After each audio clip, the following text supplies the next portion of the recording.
There is some excitement in the small Tibetan town of Dengke. The arrival of 2 busloads of foreigners has caused quite a stir and a great deal of curiosity. So it was soon sort of like a festival atmosphere, really. Amazing.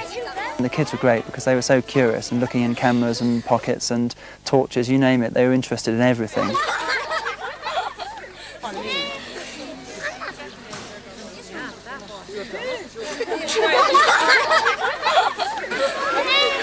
I wasn't really sure before I came out what my role would be. I mean, in terms of purely on paper, obviously medical. I'm part of the medical team, one of the doctors. But exactly how that works out here in Dengke, I really had no idea. It was helpful for people who'd been here before, like Val, who recognised old friends and would go off and greet them, and clearly there was warmth there. And I think that gave us confidence to sort of slowly move out of our European huddle and go and sort of talk to other people. Every 2 or 3 years, the Dengke project brings a group of professional men and women to this remote part of Tibet. And they all have different skills to offer. Obviously my role is partly towards the health of the team, which it has been ever since we've been travelling, but also to sort of give or to serve, whatever way I can, the local population.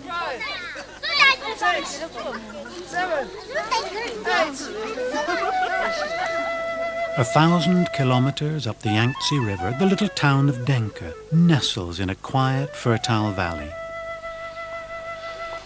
Like a scene from an old Western movie, the locals tie up their horses and sit around waiting for something to happen. For some, it's shopping day. For others, just a chance to meet with friends and catch up with the latest gossip. As in many parts of the world, life takes place in the open air. And across the street, the butcher sells his meat, unaware of the flies and dust that settle on it. Not far away, a ditch carries water through the town. It's home to the pigs and a convenient place to wash your clothes. But when it's your drinking water, there's trouble ahead. I came with some ideas that I would like to discuss with either the medical staff or other officials in the town about sanitation and how that affects health and in what ways it might be looked into. But nobody seems to be interested in talking about it that I can discover so far. The local hospital has a small team of dedicated doctors, but the facilities are basic and they have little in the way of medical supplies. People will be quite surprised by the amount of dust, the fact that animals wander in and out without let or hindrance. And most of the equipment is fairly old and in a state of disrepair. But overall, I think it was perhaps better than I was expecting, to be honest. The buildings are sound. The operating theatre, which I think the project basically cleaned and partially set up several years ago, although it obviously hadn't been used since we were last here, after a quick wash came up quite nicely.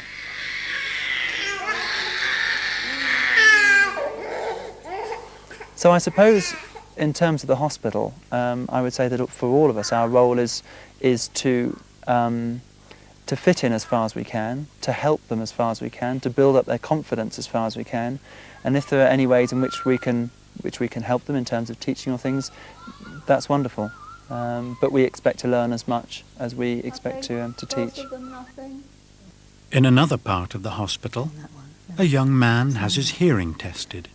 June has brought her equipment with her and patiently works through the procedure. There. There. He's got it right. In the corner, an anxious father waits to hear the result.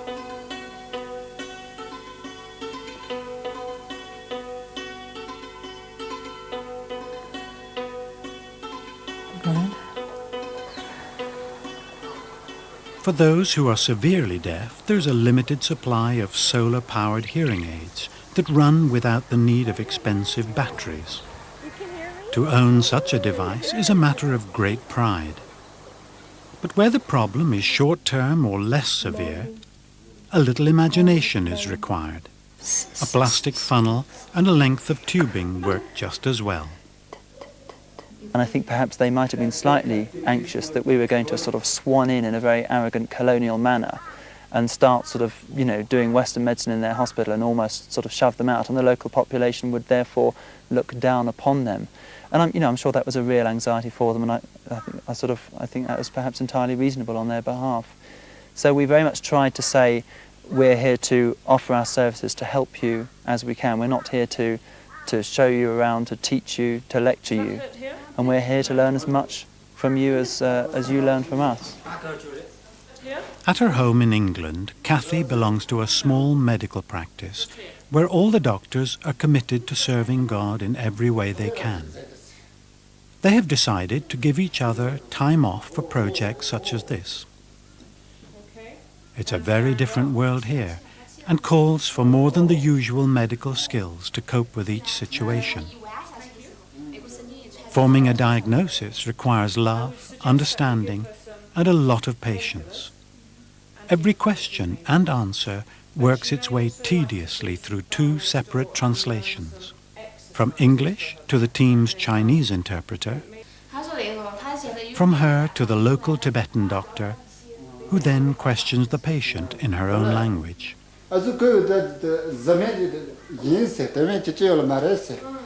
We've all come here of our own free will because we have something to share. We want to be able to help. We also have a lot to learn, so it's a two-way process. The word quickly spreads that a team of Western doctors are in town, and many come just to see what's going on. With their faces pressed to every window, they watch the doctors at their work.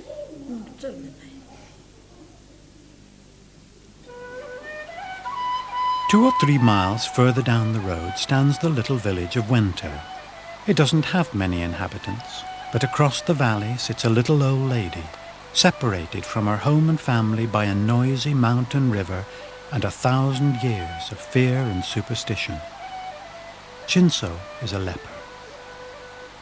She lives alone, never experiencing the touch of human embrace, save for the occasional visit from members of the Dengke project.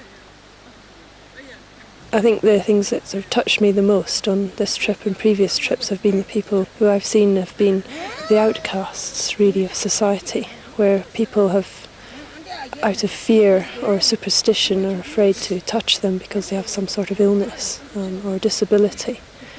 You know, and I'd hope that to try and break down some of the fear that people have. One of the projects I wanted to do was to make some knee pads that she could wear, that she could manage to put on for herself and wear. So we took these up on the last day we were here. And when I brought out the knee pads, she was just thrilled to bits. Very, very grateful. Of course, people were trying to peer into her home to see what we were doing, so we were having to close the door and do everything by torchlight because there's no light inside her home.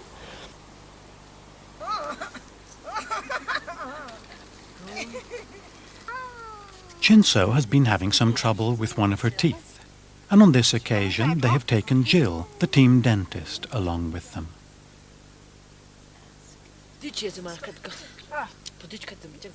You can tell those who really care.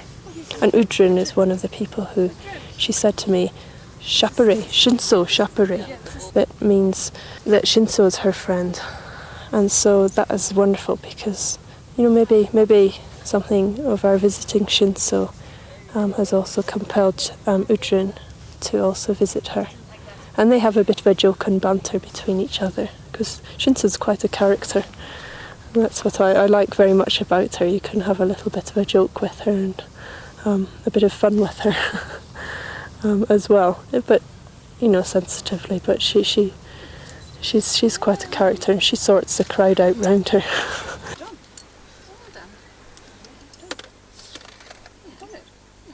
In the United Kingdom, if I were to suddenly die, be hit by a bus, whatever it is, the medical system wouldn't suffer at all. You would still get perfectly good health care. There's still lots of hospitals. But here, in terms of surgery, I'm the only person that can offer some of the things which you know, people are having. For instance, cleft lip repair. This poor little boy has had a cleft lip for 22, 23 years, whatever it is. You can see there's a groove in the top lip and a gap between the teeth, which is where the palate has kind of almost formed, but the same deformity is there. It's not ideal to repair it under local anaesthetic, but given the fact this is the only option we've got, that's what we'll do tomorrow. No, and I don't know that much about the cultural situation here, but I suspect maybe it has implications on being married and things like that. So, quite a devastating thing to have. And he has no access to any kind of care which can cure that for him. And for me, being able to do something about that is not anything whereby he's grateful to me. I'm actually grateful for the blessing of being able to give. I mean, it is a real privilege for me. And I do feel slightly ambivalent, and I do slightly wonder whether or not I'm actually being fair by operating on people with particular problems that I haven't got great experience of. The cynic might say that I'm here almost as a kind of like on a surgical adventure ride. I'm here with people who have no recourse, and 2 weeks' time I'll go home, and if you like, I'm sort of just practicing on them. I think that's a slightly cynical point of view, although there's an element to which that is true, and I sort of wonder whether or not I should be doing things which I wouldn't do in the United Kingdom, for instance. And yet, on the other hand, the opposite truth is, for instance, people that maybe I operate on have the choice of me operating on them or staying unoperated on for the rest of their life. Whilst there is satisfaction with the work that has been done, there is always the disappointment over what could have been. One of the local doctors tells us there was a patient in need of an eye operation who had travelled 3 days on horseback to get here, but was turned away disappointed because no one had the experience to deal with the problem. At home, Steve specialises in urology, but without a general anaesthetic or proper aftercare, he's limited with what he can do here. Those who do receive treatment are grateful for what they can get. But for each of them, there are many for whom the service is too late. Disease that could have been caught in its early days. Operations that should have been done in childhood. And limbs that are now long past the point of recovery.